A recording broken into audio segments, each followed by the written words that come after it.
Bismillahirrahmanirrahim. Assalamualaikum warahmatullahi wabarakatuh. Perkenalkan, nama saya Dilasari, Stambuk N1D1 19058.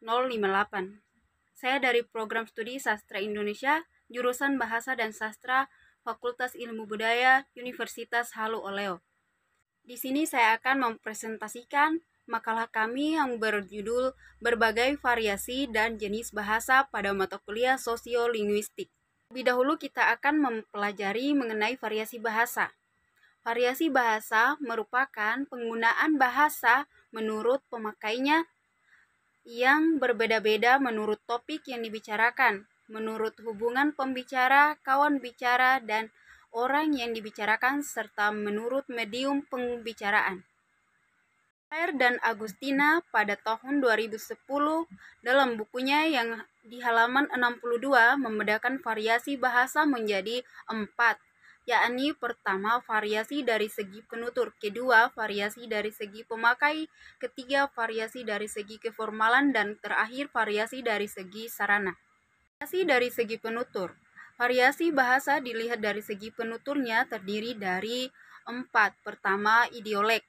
Idiolek yaitu variasi bahasa yang bersifat perseorangan, yang berkenaan dengan warna suara, pilihan kata, gaya bahasa, susunan kalimat, dan sebagainya.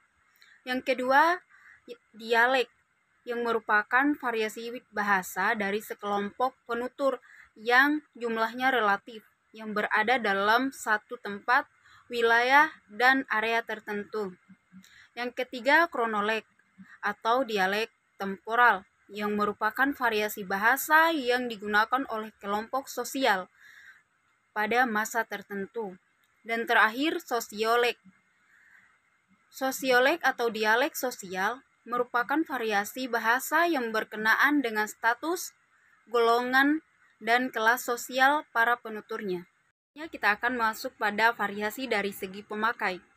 Variasi bahasa berkenaan dengan penggunaannya, pemakainya, dan fungsinya disebut sebagai fungsiolek, ragam, atau register. Variasi bahasa berdasarkan bidang pemakai ini adalah menyangkut bahasa itu digunakan untuk keperluan atau bidang apa. Variasi bahasa berdasarkan bidang kegiatan ini yang paling tampak cirinya adalah dalam bidang kosakata. Yang ketiga, variasi dari segi sarana. Variasi bahasa dapat pula dilihat dari segi sarana atau jalur yang digunakan. Dalam hal ini dapat disebut adanya ragam lisan atau ragam tulisan, atau juga ragam dalam berbahasa dengan menggunakan sarana atau alat tertentu. Misalnya, dalam bertelepon, bertelegram, adanya ragam bahasa lisan dan ragam tulis didasarkan pada kenyataan bahwa bahasa lisan dan bahasa tulis memiliki wujud struktur yang tidak sama. Variasi dari segi keformalan. Berdasarkan tingkat keformalannya, Martin Jones pada tahun 1967 dalam bukunya The 5 O'Clock membagi variasi bahasa atas 5 macam gaya, yaitu gaya atau ragam beku, yang kedua gaya atau ragam resmi, yang ketiga gaya atau ragam usaha, yang keempat gaya atau ragam santai, dan yang kelima gaya atau ragam akrab. Ragam beku adalah variasi yang paling formal yang digunakan dalam situasi khidmat, tata upacara resmi, misalnya dalam upacara kenegaraan, khotbah di masjid, tata cara pengambilan sumpah, kitab undang-undang, akte notaris, dan surat-surat keputusan. Disebut ragam beku karena pola dan kaidahnya sudah ditetapkan secara mantap, tidak boleh diubah. Yang kedua, ragam resmi atau formal. Ragam resmi atau formal adalah variasi bahasa yang digunakan dalam pidato kenegaraan, rapat dinas, surat menyurat dinas, ceramah keagamaan, buku-buku pelajaran, dan sebagainya. Ketiga adalah ragam usaha atau ragam konsultatif, yang merupakan variasi bahasa yang lazim digunakan dalam pembicaraan biasa di sekolah dan rapat-rapat atau pembicaraan yang berorientasi kepada hasil atau produksi.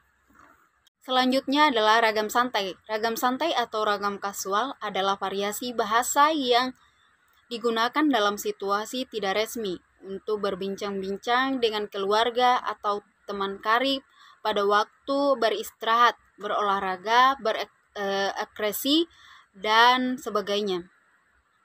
Ragam akrab atau ragam kasual adalah variasi bahasa yang biasa digunakan oleh para penutur yang hubungannya sudah akrab, seperti antara anggota keluarga atau antar teman yang sudah karib. Kita masuk dalam pembahasan jenis bahasa. Jenis bahasa dibedakan menjadi 4. Yang pertama adalah jenis bahasa berdasarkan sosiologis. Penjenisan berdasarkan faktor sosiologis, artinya penjenisan itu tidak terbatas pada struktur internal bahasa, tetapi juga berdasarkan faktor sejarahnya, kaitannya dengan sistem linguistik lainnya, dan pewarisan dari satu generasi ke generasi berikutnya. Yang kedua, jenis bahasa berdasarkan sikap politik. Berdasarkan sikap politik atau sosial politik, kita dapat membedakan adanya bahasa nasional, bahasa resmi, bahasa negara, dan bahasa persatuan. Perbedaan ini dikatakan berdasarkan sikap sosial politik karena sangat erat kaitannya dengan kepentingan kebangsaan. Adalah jenis bahasa berdasarkan tahap pemerolehan. Berdasarkan tahap pemerolehannya dapat dibedakan adanya bahasa ibu, bahasa pertama dan bahasa kedua dan seterusnya, dan bahasa asing. Penamaan bahasa ibu dan bahasa pertama adalah mengacu pada sistem linguistik yang sama. Jenis bahasa yang terakhir adalah lingua franca.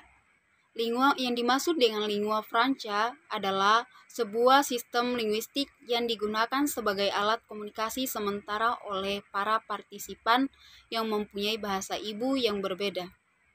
Pemilihan satu sistem linguistik menjadi sebuah lingua franca adalah berdasarkan adanya kesalingpahaman di antara sesama mereka. Titik bahasa Latih dulu dipahami oleh semua bangsa di Eropa dan bahasa Melayu juga dipahami oleh semua suku bangsa di Nusantara.